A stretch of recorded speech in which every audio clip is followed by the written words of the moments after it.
कैसे हैं आप सब? आशा करते हैं अच्छे होंगे। और हिंदी की और पीईटी के सभी एग्ज़ाम, जो भी एग्ज़ाम हो रहे हैं, सबकी अच्छी अच्छी तैयारी चल रही होगी। और ये हमारी जो हिंदी की सीरीज़ चल रही है प्रीवियस ईयर की, जिसकी 6वीं क्लास है, और बहुत ही इंपॉर्टेंट क्वेश्चन कराए जा रहे हैं जो अक्सर एग्जामों में आते हैं, और ऐसे क्वेश्चंस बहुत ही कम लोगों से होते हैं, टिपिकल टाइप के क्वेश्चंस होते हैं। तो चलिए स्टार्ट करते हैं आज की क्लास, जिसमें पहला क्वेश्चन है कि कर्कश का विलोम नीचे दिए गए विकल्पों में से चुनें। कर्कश का विलोम जो होता है मधुर होता है, ठीक है। विवेकी का विवेकी, विनम्र का हो जाता है धृष्ट, ठीक है। और मधुर का विलोम हो जाता है कठोर, और मधुर का उसका कठोर का हो जाता है कोमल, ठीक है।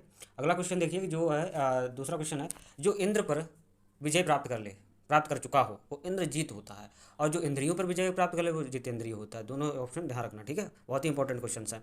अगला क्वेश्चन है कि उच्च कुल में पैदा व्यक्ति तो कुलीन हो जाता है, ठीक है। अगला क्वेश्चन जल्दी से कहते हैं, ईश्वर तुम्हें दीर्घायु दे, अर्थ के आधार पर वाक्य भेद होता है। तो यहाँ पर जहाँ पर इच्छा व्यक्त की जाती है वहाँ इच्छावाचक होता है। अगला क्वेश्चन है, श्री गणेश का विलोम क्या होता है? श्री इति होता है, ठीक है। श्री गणेश का विलोम श्री इति होता है। फूल का पर्यायवाची नहीं है, ये पूछा गया है। यहाँ पर ध्यान रखो, कई बार बच्चे क्या होता है, जैसे इतना ध्यान पढ़ते हैं कि फूल का पर्यायवाची होता है, हाँ कौन सा, ये हो गया, ठीक है, लग गया दूसरा ऑप्शन से। लेकिन यहाँ पर नहीं भी जोड़ देता, कहीं कुछ भी जोड़ देता, तो पूरा सेंटेंस पढ़ना चाहिए। ये फूल का पर्यायवाची नहीं है, तो यहाँ पुष्प कुसुम और जो सुमन है ये पर्यायवाची है, लेकिन तनुजा जो है पुत्री का पर्यायवाची होता है, तो इसका सी ऑप्शन राइट होगा। अगला क्वेश्चन है, किस रस को रसराज कहा जाता है? सबको पता है श्रृंगार रस को कहा जाता है, जिसका स्थायी वो रति होता है।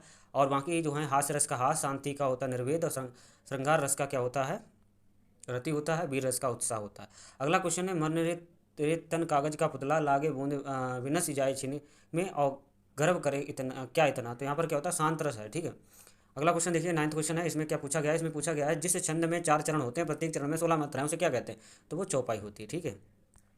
कल्प वृक्ष का पर्यायवाची है, तो कल्प वृक्ष के ये जो ऑप्शन दिए गए, परिजात, कल्पतरु, देववृक्ष, तीनों पर्यायवाची कल्प वृक्ष के हैं। और पर्यायवाची देखो तो देवद्रुम, मंदार, ठीक है, और कल्पतरु और कल्प वृक्ष के, इसी के परिजात वगैरह पर्यायवाची कल्प वृक्ष के। अगला क्वेश्चन आता है कि हिंदी की आदि जननी कौन है? संस्कृत। आप तो जानते हैं हिंदी की आदि जननी कौन है? संस्कृत है, जो 19वीं शताब्दी में इसका प्रारंभ हुआ था, ठीक है।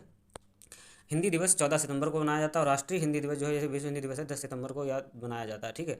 राष्ट्रीय हिंदी दिवस को मनाया जाता है 14 सितंबर को राष्ट्रीय हिंदी दिवस, और विश्व हिंदी दिवस को मनाया जाता है 10 सितंबर को, 10 जनवरी को सॉरी मनाया जाता है, ठीक है। 14 सितंबर को राष्ट्रीय हिंदी दिवस मनाया जाता है। अगला क्वेश्चन है कि यहाँ पर जैसे क्वेश्चन दिया गया, कहा कि दिन रात अध्ययन करने करके भी वह प्रथम स्थान प्राप्त कर सका, तो यहाँ पर अध्ययन का, यहाँ पर वर्तनी शुद्धि पूछी गई है, तो अध्ययन का बी ऑप्शन यहाँ पर सही होगा।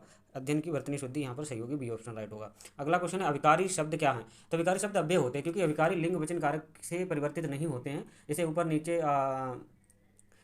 नीचे दाएं बाएं और जो यहाँ वहाँ क्या होते हैं विकारी, क्योंकि इनमें कोई लिंग वचन या कारक के अनुसार कोई परिवर्तन नहीं होता है। और अविकारी शब्द 4 प्रकार के होते हैं, जिन्हें अव्यय कहते हैं, क्रिया विशेषण, संबंध बोधक, समुच्चय बोधक और विषयवादी बोधक, ठीक है।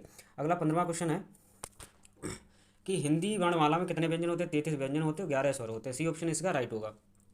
इसमें क्या है, गद्यांश दिया गया जिस पर क्वेश्चन पूछे गए। यहाँ पे पूछा, कुछ भी वन बस कायर मत वन, ठोकर मार पटक मत माथा, तेरी राह रोकते पाहन, कुछ भी वन बस कायर मत मन, ले देकर जीना क्या जीना, कब तक गम के आंसू पीना, मानवता ने तुमको खींचा सींचा वहाँ युगों तक खून पसीना। तो इसका 16वें का क्वेश्चन है, कभी क्या करने की प्रेरणा दे रहा है? तो कभी यहाँ पर क्या करने की प्रेरणा दे रहा है? रुकावटों को ठोकर मारने की प्रेरणा दे रहा है। अगला क्वेश्चन है, साफ नहीं दिया, ब्लर है, लेकिन इसका सी ऑप्शन इज राइट होगा, ठीक है। अगला क्वेश्चन है, इन पंक्तियों में 17वां क्वेश्चन, इन पंक्तियों में कायर का अर्थ होता है समझौतावादी, ठीक है। अगला क्वेश्चन है कि कुछ भी वन बस कायर मतलब, यहाँ पर कहा गया है कि कायर मनुष्य का जीवन व्यर्थ है, ठीक है। इसका सी ऑप्शन राइट होगा 18वें क्वेश्चन का। अगला 19 क्वेश्चन है, 19वां क्वेश्चन है, पाहन। पाहन शब्द किसका पर्यायवाची? तो पत्थर का है। वैसे पाहन पत्थर का है, लेकिन एक पाहुन होता है करके क्या होता है, यहाँ पर मेहमान का पर्यायवाची होता है पाहुना, ठीक है। पाहुना मेहमान का होता है, लेकिन पाहन पत्थर का होता है। अगला क्वेश्चन है, कवि के अनुसार किस प्रकार का जीवन व्यर्थ है? तो समझौतावादी, ये तो हम पढ़ चुके हैं ऊपर। अगला क्वेश्चन है, इस समास में किस मतलब इस समास में पहला पद संख्यावाचक होता है? तो द्विगु समास में संख्यावाची होता है, ठीक है। और कर्मधारय समास में पहला पद क्या होता है? विशेषण या विशेष्य दिया गया होता है, दूसरा शब्द। और अव्यय में प्रथम पद प्रधान, और अव्यय होता है द्वंद्व समास में दोनों पद प्रधान होते हैं, ठीक है। उसके बाद आता है राजपुत्र। राजा का पुत्र में कौन सा समास है? तो तत्पुरुष समास है। तत्पुरुष समास में उत्तर पर प्रधान होता है, जहाँ पर कारक चिन्हों का लोप होता है, ठीक है। अगला है कि 23वां क्वेश्चन कहा गया है कि इन यहाँ पे जो शब्द दिए गए इनमें बेमेल शब्द चुनना है, कौन सा होगा? 23वां है, समस्या, खेद और कठिनाई और जटिलता।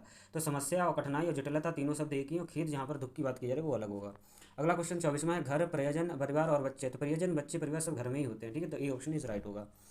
अगला क्वेश्चन है, जिस समास का पूर्व पद में पहला पद प्रधान हो कौन सा समास होता है? तो यहाँ पर अव्यय भाव समास होता है, ठीक है। जैसे दिन दिन यथार्थ अर्थ के अनुसार हो जाता है, प्रतिदिन का दिन दिन हो जाता है, तो ये सब क्या होता है? अव्यय भाव समास होता है, ठीक है। अगला क्या है, निर्गुण भक्ति काव्य के प्रमुख कवि कौन है। 26वां क्वेश्चन है, निर्गुण भक्ति काव्य के प्रमुख कवि कौन है। कबीरदास जी हैं, जो निर्गुण भक्ति धारा से हैं, जो भक्ति धारा से हैं, ठीक है। अगला क्वेश्चन है, भारतीय संविधान में किस भाषा को राजभाषा के रूप में स्वीकार किया गया। तो हिंदी को स्वीकार किया। अनुच्छेद 343 और भाग 17 के अनुसार अनुच्छेद 343 में हिंदी को राजभाषा के रूप में स्वीकार किया गया है, ठीक है।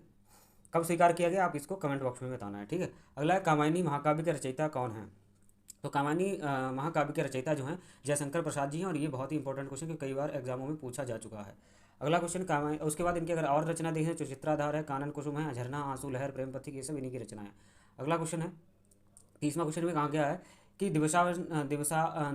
दिवसावसान का समय मेघ में आसमान से उतर रही है, वह संध्या सुंदरी परी सी धीरे धीरे धीरे। तो यहाँ पर देखो ऐसा दिया गया, अलंकार पूछा गया, और जहाँ पर क्या होता है, निर्जीव वस्तु का निर्जीव वस्तु या निर्जीव का वर्णन सजीव से किया जाए, सजीव का वर्णन निर्जीव से किया जाए, मानवीकरण होता है, वहाँ पर कौन सा अलंकार होता है, मानवीकरण किया गया है, ठीक। संध्या सुंदरी परी थी, संध्या को सुंदरी परी के रूप में दिखाया गया है, ठीक है। तो यहाँ पर निर्जीव चीज़ का सजीव के साथ वर्णन किया, तो ऐसे में क्या होता है, मानवीकरण अलंकार होता है। अगला क्वेश्चन क्या है, हिंदी शब्दकोश में छा का क्रम किसके बाद आता है। बहुत ही इंपॉर्टेंट, कई बार एग्जामों में पूछा जा चुका है, बहुत ही इंपॉर्टेंट क्वेश्चन है ये।